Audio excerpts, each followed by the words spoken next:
وقال رسول الله صلى الله عليه وسلم من تمسك سنتي عند فساد أمتي فله أجر 100 شهيد أو كما قال عليه الصلاة والسلام। আল্লাহ পাক সুবহানাহু ওয়া তাআলার দরবারে অসংখ্য অগণিত শুকরিয়া যে মহান আল্লাহ সুবহানাহু ওয়া তাআলা আমাদেরকে এক দোয়ার অনুষ্ঠানে হাজির হওয়ার তৌফিক দান করেছেন। আকাবিরে উলামায়ে কেরাম তারা তাদের অভিজ্ঞতার আলোকে বলেছেন যে খতমে বুখারীর মজলিসে দোয়া করলে দোয়া কবুল হয়। নবী সাল্লাল্লাহু আলাইহি ওয়াসাল্লাম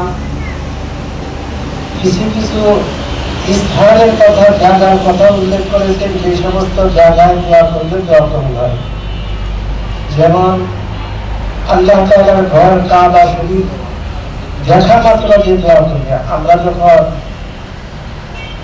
দূর থেকে আল্লাহ তাআলার ঘরে যাই তো আল্লাহ তাআলার ঘরে প্রথম নজর করার সাথে সাথে যে দোয়া করবে ওই দোয়া আল্লাহ তাআলার দরবারে কবুল হয়। আল্লাহ তাআলার দরবারে তোয়াফকালীন সময় আল্লাহর ঘর যখন তোয়াফ করতে থাকি এই তোয়াফকালীন সময় আল্লাহ তাআলার দরবারে দোয়া কবুল হয়। তোয়াফ করার পরে মাকামে ইব্রাহিমের ওখানে 2 রাকাত নামাজ পড়তে হয়। এই মাকামে ইব্রাহিমের সেখানে দোয়া কবুল হয়। আরাফার ময়দান, মুজদালিফার ময়দান, মিনার ময়দান এই সমস্ত জায়গার মধ্যে দোয়া কবুল হয়।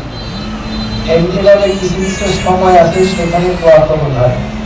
যেমন সপ্তাহে জুমার দিন আসরের থেকে মাগরিব পর্যন্ত একটা সময়, এই সময়ের মধ্যে বান্দা আল্লাহ তাআলার কাছে দোয়া করলে দোয়া কবুল হয়। ইফতারের সময় দোয়া করলে দোয়া কবুল হয়। তো নবী সাল্লাল্লাহু আলাইহি ওয়াসাল্লাম কিছু স্থানের কথা জায়গার কথা উল্লেখ করেছেন, ওই জায়গাগুলোর মধ্যে দোয়া কবুল হয়। কিছু বিশেষ সময়ের কথা উল্লেখ করেছেন, সেই সময়ের মধ্যে দোয়া কবুল হয়। কিন্তু বুখারী শরীফের শেষ সবকে দোয়া করলে দোয়া কবুল হয় এটা হাদিসের মধ্যে নাই। উলামায়ে কেরাম বুজুর্গানে দ্বীন ওনারা ওনাদের অভিজ্ঞতার আলোকে বলছেন যে খতমে বুখারীতে দোয়া করলে দোয়া কবুল হয়।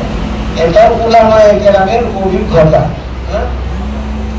তো সেই হিসাবে সেই খতমে বুখারীর অনুষ্ঠানে দোয়ার মজলিসে আমরা উপস্থিত হয়েছি। তো দোয়া এটা একটা ইবাদত। বুজুর্গানে দ্বীন বলেন দোয়া হাজত কি হয়, দোয়া ইবাদত কি হয়। দোয়াটা এটা ইবাদত। আল্লাহ তাআলা দোয়া করার কথা বলছেন, তোমরা দোয়া করো। আর হাদিসের মধ্যে আসছে যে দোয়া মুখুল ইবাদত। দোয়া হলো ইবাদতের সার, ইবাদতের মগজ। সব জিনিসেরই মগজ আছে, তো ইবাদতের মগজ হলো দোয়া। এই জন্য বুজুর্গানে দ্বীন বলছেন দোয়া ইবাদত কি হয়, হাজত কি হয়। দোয়াটা এটা ইবাদত, দোয়াটা এটা আমাদের প্রয়োজন আছে। আমরা সব সময় আল্লাহর রহমতের ভিখারি, সব সময় আল্লাহ তাআলার কাছে আল্লাহর রহমত আমাদের চাইতে হবে। আমরা কেউ সম্পূর্ণ নয়, কেউ স্বনির্ভর নয়, সব সময় আমরা আল্লাহ তাআলার রহমতের ভিখারি।